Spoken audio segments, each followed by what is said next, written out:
Welcome back to Movie Moshow. Today we are going to review the science fiction adventure film, The Glass House. If you like our content, don't forget to like and subscribe. We upload multiple times daily.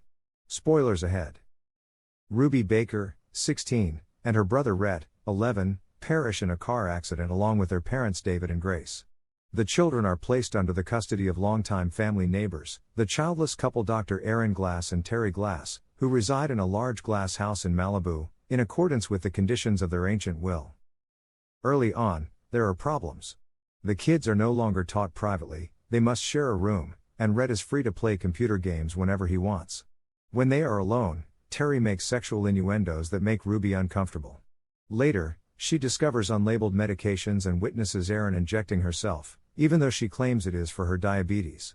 Ruby tries to convince Alvin Begleiter, the children's estate and trust fund lawyer, of her fears, but Nancy Ryan, a visiting social worker, is convinced by the couple's assurances.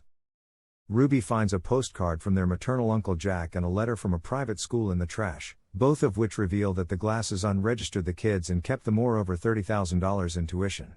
Along the way, Ruby gradually understands the Glasses are after the brothers' $4 million trust fund when she learns Terry is in debt to loan sharks.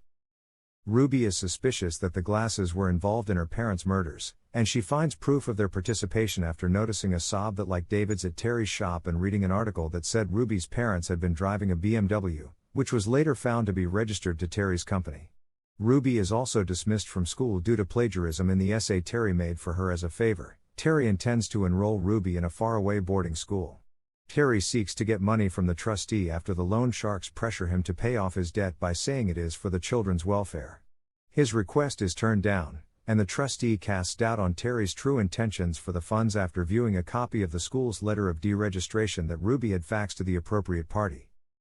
The same night, Ruby tries to flee by stealing Terry's vehicle keys, waking Rhett, and taking off in his Jaguar. However, due to a mudslide, the police catch up with her and ask to see her license. When Terry and Aaron show up, they convince the cops to let the kids go. Ruby tries to flee once more at home, but they knock her down and drug her. Then Terry tells Aaron that she must be fired.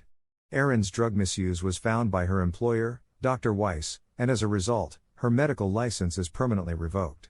She is stricken with remorse. Ruby and Terry are heartbroken to discover Aaron dead the next morning after she overdoses on suicide medication. Terry locks the kids in the basement and wrecks his Jaguar because he thinks they'll try to flee again and die as a result. When Begleiter arrived at the house to confront Terry about his involvement, Ruby, posing as Aaron, notified the loan sharks, who then repossessed Terry's Jaguar and Ferrari and demanded a ride. Ruby stabs the Volvo's tires after overhearing Terry pleading with them to take the Volvo rather than the Jaguar, causing them to leave in the Jaguar with Terry inside. Terry and the loan shark appear to have been killed when the automobile crashes after going over a precipice. The kids are taken away in the meanwhile by a helpful police officer. The children see a body being covered up as they pass the location of the Ferrari accident. He proceeds and stops at the scene of the other collision. He radios that there is one fatality after finding the automobile and telling the kids to stay inside while he investigates. He is knocked out by Terry, and after being badly hurt, he crawls to the road and lumbers approaches Ruby and Rhett while concealing a revolver. After urging Rhett to fasten his seatbelt, Ruby takes the wheel and slams into Terry, killing him.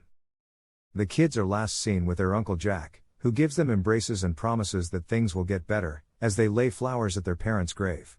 Ruby responds that they already have, and the three of them set off towards Chicago together. Thank you for watching and don't forget to like and subscribe.